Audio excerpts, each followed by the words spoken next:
بسم اللہ الرحمن الرحیم۔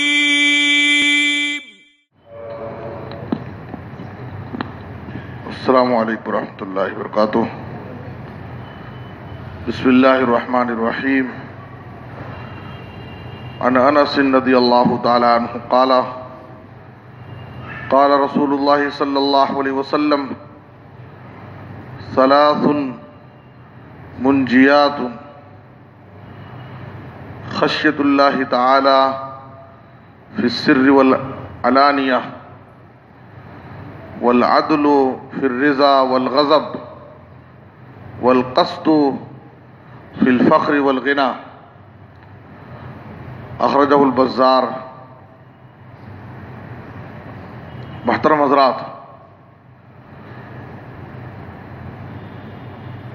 مسند بزار کے حوالے سے آپ کے سامنے ایک حدیث پیش کی گئی ہے، اور اس حدیث کو امام البانی رحمہ اللہ نے صحیح الجامع میں حسن قرار دیا ہے۔ اس حدیث میں آپ صلی اللہ علیہ وسلم نے تین نجات دلانے والے اعمال، تین وہ اعمال جو آخرت میں اللہ کے عذاب سے نجات دلائیں گے، ان تین اعمال کا تذکرہ کیا ہے۔ آپ صلی اللہ علیہ وسلم نے کہا، پہلا عمل خشیۃ اللہ تعالی فی السر والعلانیہ،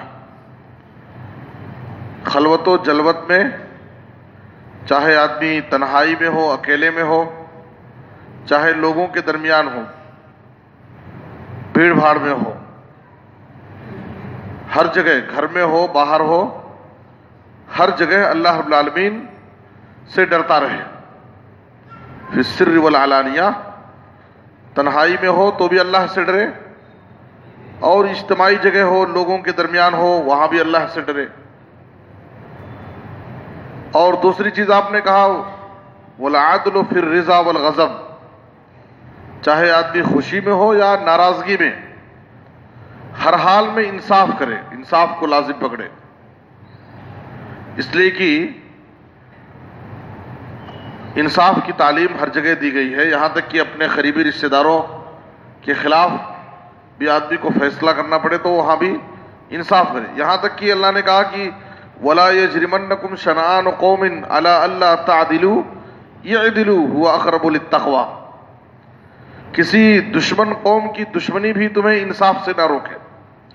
کسی دشمن کے ساتھ ہمیں فیصلہ کرنا پڑے، ایسا نہیں کہ وہ ہمارا دشمن ہے، ہمارا مخالف ہے تو ہم اس کے ساتھ غلط فیصلہ کر دیں، نہ انصافی کر دیں۔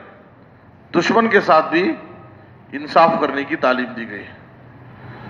تو آپ صلی اللہ علیہ وسلم نے کہا چاہے خوشی ہو چاہے ناراضگی ہو، ہر حال میں انصاف کو لازم پکڑو۔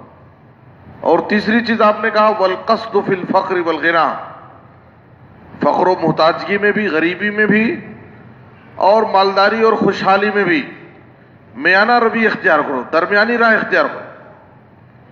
ایسا نہیں کہ ابھی اللہ نے دیا ہے تو خوب خرچ کر دو، فضول خرچی کرو، بلکہ ہر حال میں آدمی ایک میانہ روی کی زندگی گزارے، تاکہ بعد میں اس کو افسوس نہ ہو اور اس کے زندگی میں مسائل نہ پیدا ہوں۔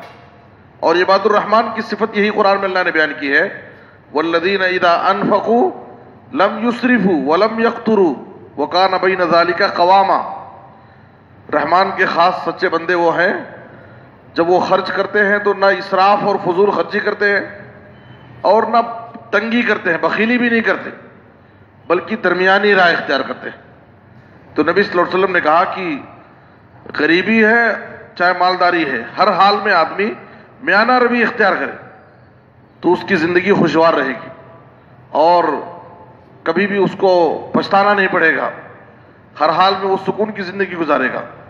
یہ نبی صلی اللہ علیہ وسلم کے جو فرامین ہیں بڑے جامع فرامین ہیں، اگر زندگیوں میں ان کو نافذ کیا جائے، عمل کیا جائے تو انسان بہت سارے مسائل سے، بہت سارے الجھنوں سے انسان کی زندگی محفوظ رہے گی۔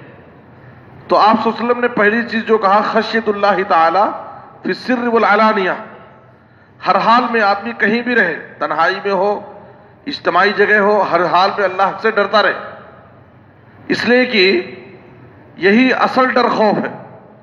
جب لوگوں کے درمیان ہوتے ہیں تو اجتماعی جگہوں پر تو لوگ اللہ سے ڈر جاتے ہیں, نافرمانی اور گناہوں سے بچتے ہیں, لیکن اصل خوف تو یہ ہے کہ انسان تنہائی میں ہو, جہاں پر لوگوں کی نظروں سے وہ چھپا ہوا ہے, دیکھنے والا کوئی نہیں ہے, لیکن اس کے دل میں ہمیشہ یہ تصور رہے کہ کوئی دیکھے یا نہ دیکھے لیکن میرا رب مجھے دیکھ رہا ہے, اللہ کے سامنے مجھے کھڑا ہونا ہے اور اللہ تعالیٰ میری ہر نقل و حرکت کو دیکھ رہا ہے. تو انسان کے اندر اگر یہ تصور پیدا ہو جائے اور یہ احساس رہے کہ تنہائیوں میں بھی, اکیلے میں بھی وہ یہ سوچ کر کے کہ کوئی دیکھے یا نہ دیکھے میرا رب دیکھ رہا ہے, تو انسان اپنے آپ کو گناہوں سے بچا لے گا. اس لیے کہ آدمی جس ماحول سے ہم اور آپ گزر رہے ہیں, یہ ماحول ایسا ماحول ہے کہ اس ماحول میں ایک انسان کے لیے گناہوں کا ارتکاب بہت آسان ہو گیا. گناہ خود آگے بڑھ کر کے ہم کو دعوت دیتے ہیں, اور ایک انسان سے گناہوں سے اپنے آپ کو بچانا بہت مشکل ہو گیا اور گناہوں کا ارتکاب آسان ہو گیا.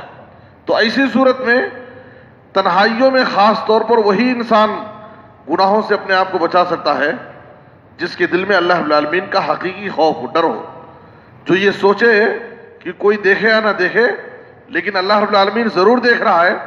تو وہ انسان اپنی نظروں کی حفاظت کرے گا, وہ انسان اپنے کانوں کی حفاظت کرے گا, اور کوئی غلط کام اس سے سرزد نہیں ہونے پائے گا. اسی لیے حافظ ابن رجب رحمہ اللہ کہتے تھے کہ افضل الاعمال خشیت اللہ تعالی فی السر والعلانیہ, سب سے افضل عمل یہی ہے کہ انسان ہر حال میں, چاہے وہ کھلم کھلا لوگوں کے درمیان ہو یا تنہائی میں کہیں چھپ کر کے ہے, ہر جگہ وہ اللہ رب العالمین کا خوف اپنے دل میں پیدا کر, اللہ سے ڈر جائے.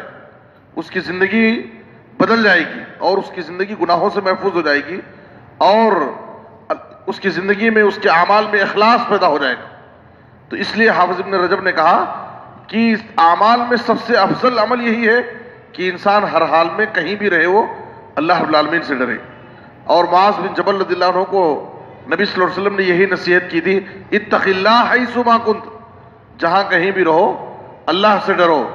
ابو ذر رضی اللہ عنہ سے نبی صلی اللہ علیہ وسلم نے کہا وصیت کرتے ہوئے, اوصیک بتقوی اللہ فی سر امرک وعلانیتی, چاہے تم کھلم کھلا لوگوں کے درمیان رہو وہاں بھی اللہ سے ڈرو, تنہائی میں اکیلے کہیں ہیں وہاں بھی اللہ سے ڈرو, میں تمہیں اس بات کی وصیت کرتا ہوں. اور قرآن مجید میں اسی کو اللہ نے خشیت الرحمن بالغیب کہا ہے, غائبانہ طور پر اللہ رب العالمین سے ڈرنا. مفسرین نے اس کی تفسیر دو طرح سے کی ہے. غائبانہ طور پر اللہ رب العالمین سے ڈرنے کا ایک مطلب یہ ہے کہ اللہ رب العالمین کو دیکھے بغیر اللہ سے ڈرنا. ہم اللہ کو نہیں دیکھے لیکن پھر بھی ہم اللہ سے ڈرتے ہیں. تو اگر ہم اللہ کو دیکھے بغیر اللہ سے ڈریں گے, اللہ کے حکموں پر عمل کریں گے, تو قیامت کے دن جنت میں ہم اللہ کو ضرور دیکھیں گے. یہ ہمارا ایمان ہے. اور دوسرا معنی اس کا یہ ہے اذا غاب عن الناس, جب وہ لوگوں سے غائب ہوتا ہے اور تنہائی میں اکیلے ہوتا ہے تو وہاں بھی اللہ رب العالمین سے ڈرتا ہے, جس کی فضیلت قرآن میں بیان کی گئی ہے. ان الذین یخشون ربهم بالغیب لهم مغفرۃ واجر کبیر, جو لوگ اپنے رب سے تنہائیوں میں ڈرتے ہیں ایسے لوگوں کے لیے بخشش اور بڑے اجر و ثواب کا اللہ نے وعدہ کیا. اور سورہ قاف میں اللہ نے کہا من خشی الرحمن بالغیب وجاء بقلب منیب ادخلوها بسلام ذلك یوم الخلود لهم ما یشاءون فیها ولدینا مزید. جو لوگ تنہائیوں میں خاص طور پر اللہ رب العالمین سے ڈرتے ہیں ایسے لوگوں کا جنت سے استقبال کیا جائے گا اور کہا جائے گا کہ تم جنت کے اندر سلامتی کے ساتھ چلے جاؤ. یہ جنت کے اندر تمہارے لیے ساری نعمتیں ملیں گی, جو بھی تم خواہش کرو گے ان سب کے ساتھ مزید اللہ تعالیٰ خصوصی نعمت یعنی اپنا دیدار اللہ تعالیٰ تمہیں کرائے گا. تو اس لیے ہمیں چاہیے کہ اصل خوف یہ ہے کہ ہم تنہائیوں میں اکیلے میں جب رہتے ہیں تو اللہ رب العالمین کا ڈر ہم اپنے دلوں میں پیدا کریں, یہ سوچ کر کے کہ اللہ رب العالمین ضرور ہم کو دیکھ رہا ہے, اللہ ہر جگہ ہم کو دیکھ رہا ہے. ہمارا کوئی بھی عمل, کوئی بھی نقل و حرکت اللہ رب العالمین سے مخفی نہیں ہے. اگر انسان یہ صفت اپنے اندر پیدا کر لے کہ تنہائیوں میں خاص طور پر اللہ سے ڈرنے والا بن جائے تو اس کی زندگی گناہوں سے محفوظ ہو جائے گی اور اس کی زندگی میں عجیب و غریب تبدیلی آ جائے گی. اللہ سے دعا ہے کہ اللہ تعالیٰ ہمیں ہر حال میں ہر جگہ اللہ رب العالمین سے ڈر کر زندگی گزارنے کی توفیق عطا فرمائے. آمین. تقبل یا رب العالمین. وصلی اللہ علی نبینا محمد و آلہ وصحبہ اجمعین.